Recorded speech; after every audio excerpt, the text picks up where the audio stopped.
ایک بادشاہ کی 7 بیٹیاں تھیں۔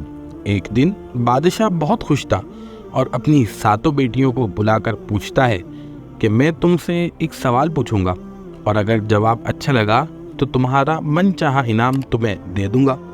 سب ایک قطار میں کھڑی ہو جاؤ اور ایک ایک کر کے بتاؤ کہ تم کس کا دیا کھاتی ہو اور کس کا دیا پہنتی ہو۔ بادشاہ سے 6 بیٹیوں نے کہا، ابا حضور، آپ کا دیا کھاتے ہیں اور آپ کا دیا پہنتے ہیں، آپ ہی کی وجہ سے ہماری یہ شان و شوکت ہے۔ یہ سن کر بادشاہ بہت خوش ہوا اور سب کو اس کی من پسند چیز دے دی۔ سب سے چھوٹی بیٹی کی باری آئی تو اس نے کہا، میں اللہ کا دیا کھاتی ہوں اور اپنی قسمت سے پہنتی ہوں اور یہ میرا نصیب ہے۔ بادشاہ یہ سنتے ہی آگ بگولا ہو گیا اور کہنے لگا، اے کمبخت، تو نے میری ناشکری کی ہے، تجھے اس کی سزا ضرور ملے گی۔ شہزادی نے کہا، جو حکم ابا حضور۔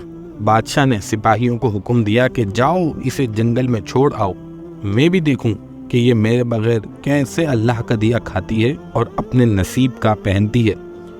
شہزادی سے تمام زیورات واپس لے لیے گئے اور خستہ حال کپڑوں میں بغیر کسی ساز و سامان بادشاہ کے حکم کے مطابق جنگل میں تنہا چھوڑ دیا گیا۔ لیکن شہزادی بہت مطمئن تھی اور اللہ پر توکل رکھتی تھی کہ جو اس نے رزق اور عیش و عشرت میرے نصیب میں لکھی ہے وہ مجھے ضرور ملے گی۔ سب سپاہی شہزادی کو چھوڑ کر واپس چلے گئے۔ شہزادی جنگل کو دیکھنے لگی، چاروں طرف درخت ہی درخت تھے اور دوپہر سے شام ہونے والی تھی کہ شہزادی نے سوچا، کیوں نہ کچھ لکڑیاں جمع کر لوں تاکہ رات کو آگ جلاؤں، پھر کوئی جنگلی جانور میرے پاس نہیں آئے گا، رات بھی گزر جائے گی۔ شہزادی جنگل میں لکڑیاں ڈھونڈنے نکل پڑی۔ اس کی نظر ایک جھونپڑی پر پڑی جہاں پر ایک بکری بندھی ہوئی تھی اور اندر سے کھانسی کی آواز آ رہی تھی۔ پہلے تو شہزادی بہت حیران ہوئی کہ ویران جگہ پر جھونپڑی۔ جب وہ جھونپڑی کے اندر داخل ہوئی تو کیا دیکھتی ہے کہ ایک بوڑھا ضعیف ایک چارپائی پر لیٹا ہے اور کھانستے کھانستے پانی پانی پکار رہا ہے۔ شہزادی ادھر ادھر دیکھتی ہے تو ایک کنویں میں پانی کا گھڑا پڑا ہوا تھا۔ وہ گلاس میں پانی بھر کر بوڑھے ضعیف کو پلاتی ہے اور جھونپڑی کی صاف صفائی کرتی ہے۔ اتنے میں بوڑھا ضعیف شہزادی سے پوچھ رہا ہے کہ بیٹی، تم کون ہو اور اتنے بڑے جنگل میں تم اکیلی کیا کر رہی ہو؟ تب شہزادی اسے سارا ماجرا بتاتی ہے کہ وہ یہاں تک کیسے پہنچی۔ بوڑھا ضعیف اسے جھونپڑی میں ہی رہنے کا بولتا ہے اور کہتا ہے، میں شہر میں کام کرتا ہوں، صبح شہر چلا جاؤں گا اور 8 دن کے بعد آؤں گا، تم یہیں رہو اور جھونپڑی میں کھانے پینے کا سامان ہے اور ندی پاس ہی ہے، تم وہاں سے گڑا بھر لیا کرنا۔ صبح کو بوڑھا ضعیف کام پر چلا جاتا ہے اور شہزادی یہاں اکیلی جھونپڑی میں سب صفائی کر کے بکری کا دودھ نکالتی ہے، آدھا اپنے لیے رکھ لیتی ہے اور آدھا باہر ایک کونے میں برتن میں ڈال کر رکھ دیتی ہے کہ رات کو کوئی جانور بھوکا یا پیاسا ہوگا تو پی لے گا اور خود اندر آ کر سو جاتی ہے۔ صبح سویرے جب شہزادی اٹھتی ہے تو کیا دیکھتی ہے کہ دودھ کا برتن خالی ہے اور پاس ایک لال پڑا ہے جو دیکھنے میں بہت ہی نایاب اور قیمتی معلوم ہوتا ہے اور پاس ہی سانپ کے نشان نظر آتے ہیں۔ شہزادی کو یاد آتا ہے کہ بچپن میں اس نے سنا تھا کہ جب کوئی نایاب سانپ خوش ہوتا ہے تو ایک ایسا لال اگلتا ہے جس کی قیمت ہیرے جواہرات سے بھی مہنگی ہوتی ہے۔ شہزادی بہت حیران ہوتی ہے اور دل میں سوچتی ہے کہ شاید سانپ بھوکا تھا، اس لیے وہ دودھ پی کر خوشی میں لال چھوڑ گیا۔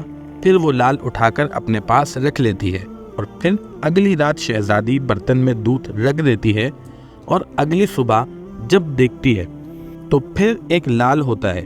ایسے ہی کرتے کرتے 7 دن گزر جاتے ہیں اور شہزادی کے پاس 7 لال جمع ہو جاتے ہیں اور اس دن بوڑھا ضعیف بھی آ جاتا ہے۔ تب شہزادی اسے لال دکھاتی ہے اور سارا واقعہ بتاتی ہے اور بوڑھے ضعیف کو 3 لال دے دیتی ہے اور کہتی ہے کہ شہر جا کر یہ لال بیچ دو اور آتے وقت اپنے ساتھ محل بنانے والے مزدور لے کر آنا۔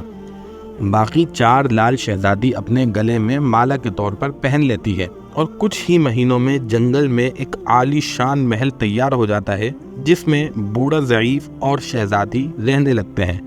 ایسا خوبصورت محل جس میں آرائش، نوکر چاکر دنیا کی تمام نعمتیں شہزادی جنگل میں فیکٹری لگا دیتی ہے جس میں غریب کام کرتے ہیں اور ان کی روٹی بھی چلتی رہتی ہے۔ دیکھتے ہی دیکھتے جنگل شہر نما بن جاتا ہے اور دور دور تک دھوم مچ جاتی ہے کہ شہزادی بہت رحم دل ہے۔ یہ خبر ایسے ہی بادشاہ تک پہنچتی ہے تو بادشاہ کے دل میں اشتیاق ہوتا ہے کہ دیکھوں تو صحیح کون سے ملک کی شہزادی ہے جس کی اتنی تعریف ہے۔ بادشاہ سپاہیوں کے ہاتھ پیغام بھیجتا ہے شہزادی سے ملنے کا۔ یہاں شہزادی کے سپاہی جب شہزادی کو بتاتے ہیں تو شہزادی یہ حکم دیتی ہے کہ بادشاہ سلامت ایک ہی شرط پر ہم سے مل سکتے ہیں کہ وہ اپنی تمام بیٹیوں کے ساتھ آئیں۔ سپاہی جا کر بادشاہ کو پیغام دے دیتے ہیں۔ ایک دن بادشاہ اپنی تمام بیٹیوں کے ساتھ شہزادی کے محل میں جاتا ہے۔ شہزادی ان سب سے چہرے پر نقاب پہن کر ملتی ہے اور ان کے لیے 7 رنگ کے کھانے پیش کرتی ہے اور ہر کھانے کے ساتھ اسی رنگ کا جوڑا زیورات پہن کر آتی ہے۔ محل کی شان و شوکت خوبصورت تھی اور شہزادی کا انداز بادشاہ اور باقی تمام شہزادیوں کو بہت حیران اور متاثر کرتا ہے۔ آخر میں بادشاہ شہزادی سے کہہ دیتا ہے کہ تم میری بیٹی کی جگہ پر ہو اور میں بھی تمہارے کہنے پر اپنی تمام بیٹیوں کے ساتھ آیا ہوں، پھر ہم سے یہ پردہ کس لیے؟ بہت اصرار پر شہزادی یہ کہتی ہے کہ ٹھیک ہے، میں تیار ہو کر آتی ہوں۔ سب شہزادیاں آپس میں سرگوشی کرتی ہیں کہ اتنی تو تیار ہے، اتنے مہنگے زیورات پہنے ہوئے ہیں، اب اور کتنا تیار ہو کر آئے گی۔ اتنے میں کیا دیکھتے ہیں کہ دور سے ایک خستہ حال کپڑوں میں کوئی آ رہا ہے، اور غور کرنے پر بادشاہ کو یاد آتا ہے کہ یہ تو ابھی تک زندہ ہے۔ میں تو سوچتا تھا کہ اسے جنگل کے جانور کھا گئے، اور جب میں نے اپنے سپاہیوں کو اس کی خبر لینے بھیجا تھا تب انہوں نے ہی بتایا تھا کہ وہاں شہزادی کا کوئی نام و نشان نہیں ہے۔ تو یہ کیسے ممکن ہے؟ بادشاہ خوشی سے جھوم اٹھتا ہے اور کہتا ہے کہ شہزادی کو بلاؤ، میں تمہیں شہزادی سے آزاد کروا کے لے جاؤں گا، چاہے وہ تمہاری قیمت میں میری ساری بادشاہت مانگ لے۔ یہ سنتے ہی شہزادی بولتی ہے، نہیں ابا حضور، میں ہی وہی شہزادی ہوں۔ میں نہ کہتی تھی کہ میں اللہ کا دیا کھاتی ہوں اور اپنے نصیب کا پہنتی ہوں، بس اسی اللہ نے مجھے کہاں سے کہاں پہنچا دیا۔ آج میں آپ سے بھی زیادہ امیر ہوں۔ پھر شہزادی اپنا تمام حال بیان کرتی ہے کہ وہ اس مقام تک کیسے آئی اور دکھاتی ہے اپنے گلے کی مالا جس میں ابھی بھی 4 لال موجود ہوتے ہیں۔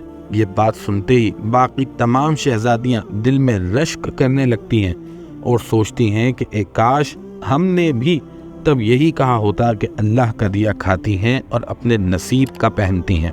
ناظرین، ہمیشہ اللہ تعالیٰ کی ذات پر یقین رکھیں، وہ جس حال میں بھی رکھیں ہمیشہ شکر ادا کریں، وہ ذات تمہیں کبھی اکیلا نہیں چھوڑے گی۔